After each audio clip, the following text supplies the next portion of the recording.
I just finished playing the Call of Duty Infinite Warfare single-player campaign, and this game is an underrated gem. While not reaching the heights of titles like Titanfall 2 and Doom 2016 that both came out that same year, it certainly doesn't fall too far behind. This is a fantastic single-player FPS campaign with great characters, beautiful visuals, amazing performance, solid gunplay, and thrilling set pieces. After delving down the internet rabbit hole, I found this game actually ranks rather highly on people's lists of Call of Duty campaigns. And for good reason. I mean, just look at this.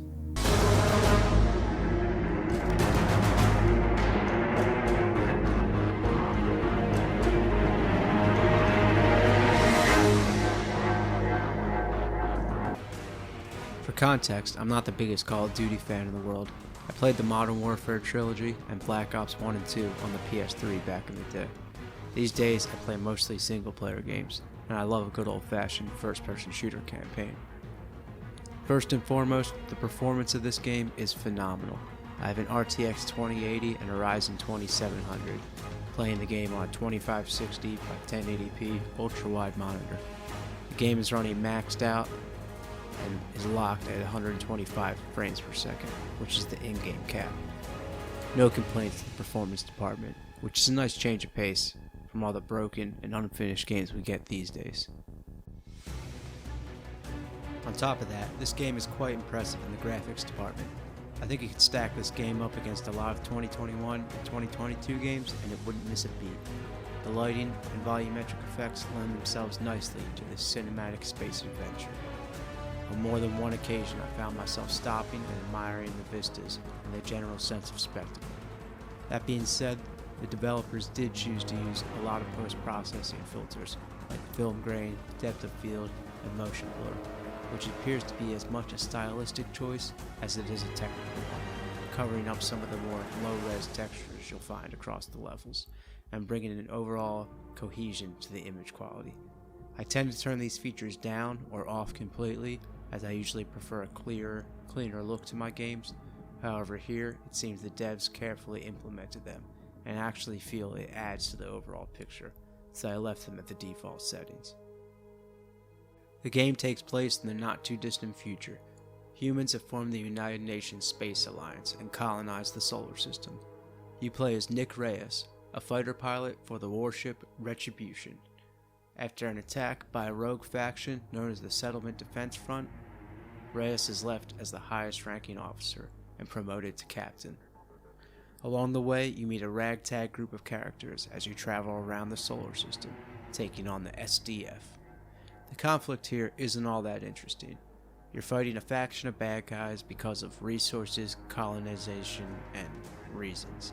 It's all just a backdrop to take you from planet to planet where you go on missions with a memorable group of characters. There's Salt, your no-nonsense right hand, Ethan, the sentient robot with a sarcastic wit, and Mac, the former captain turned engineer. These are likable characters that stick with you after the credits have rolled. Your warship, the Retribution, acts as your hub world. From here you can access a map of the solar system where you can take on a main story mission or various side missions. I wasn't expecting side missions in a COD campaign, but what a pleasant surprise they were. These side missions are not to be missed. They range from large dogfight space battles to tense stealth sections where you can sneak aboard enemy ships to assassinate targets. They are fun and clearly made with care. The main missions see you go into all the different planets in the solar system, slowly bonding with your crew. Now, in terms of shooting, you know what you're getting here. You're getting that same Call of Duty gunplay you've been getting for over a decade. It's no Doom 2016 or Fear, but it's very solid. These weapons are well detailed and feel good to shoot. I would have liked a few more futuristic feeling weapons and gadgets throughout the campaign, but the ones that you get are fun to use, like the Spider Bot and the Gravity Grenade. You're given a double jump, wall run, slide, and grapple to move around, which all feel good to use and are welcome additions, albeit not required or even encouraged to use via the level design. There are your traditional corridor-style shooting sections, large-scale battles, and cinematic stealth missions. There's also levels that take place with you floating through space in zero gravity, It can be a little clunky controlling your character in Zero G, however these sections were a fun change of pace and added to the overall sense of awe, seeing the vastness of space from another perspective. Then there's the ship battles. Oh man, the ship battles. Now I've never played Elite Dangerous or Star Citizen or any kind of spaceflight game, so for all I know, Infinite Warfare could be dog shit. But I had a really fun time with these sections. The ships are very forgiving and easy to maneuver. The sense of speed is great, and destroying an enemy ship with a rocket and having it explode just as you zip by gives off Star Wars vibes. These space battles are a highlight of the game, and clearly a lot of care went into them. The campaign is well paced, from boots on the ground gunplay to quiet stealth sections to Zero-G missions to dogfighting space battles, and even a semi-horror mission. As soon as you need something new, the game gives it to you. Where this game really shines is its massive, over-the-top, blockbuster set pieces, of which there are plenty to choose from. Some of these moments gave me Uncharted vibes. I was just left smiling and saying to myself, holy shit, that was awesome. What really sells these thrilling moments is the polish and seamlessness of it all. One minute you're running across the rooftops with explosions all around you, the next you're in a ship dogfighting in space. It's impressive stuff, and really gave the game that grand sense of scale and adventure.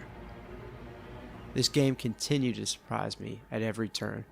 I kept having to remind myself that it was a Call of Duty game, because this very well could have been its own thing. It makes you think what could have been if Activision wasn't Activision. It's also nice that the single player portion of this game is just a good old-fashioned 8-hour video game. Don't get me wrong, I like big 60-hour open world games as much as the next guy, but sometimes it's just nice to play something that's short and sweet and dumb fun. So if you're a fan of single player FPS campaigns, I recommend you give Infinite Warfare a chance. Thanks for watching. If you liked the review, please consider subscribing.